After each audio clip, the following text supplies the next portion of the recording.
How to set any song as an iPhone ringtone with GarageBand. To get started, first of all go ahead and open up the GarageBand application on your phone. Once you're here, swipe through the instruments and select the audio recorder.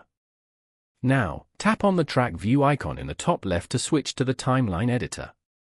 The timeline editor is where you can arrange and edit your audio tracks, loops, and recordings to build your song. Tap on the third icon as shown. Then select the loophole at the top right corner. Now go to the File option.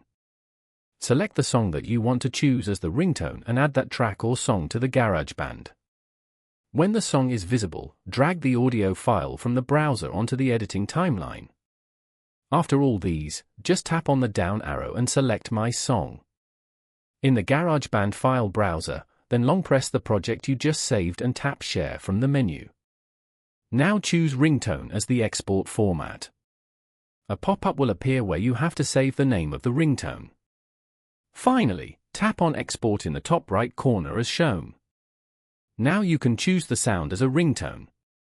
Following these steps, you can easily set any song as an iPhone ringtone with GarageBand.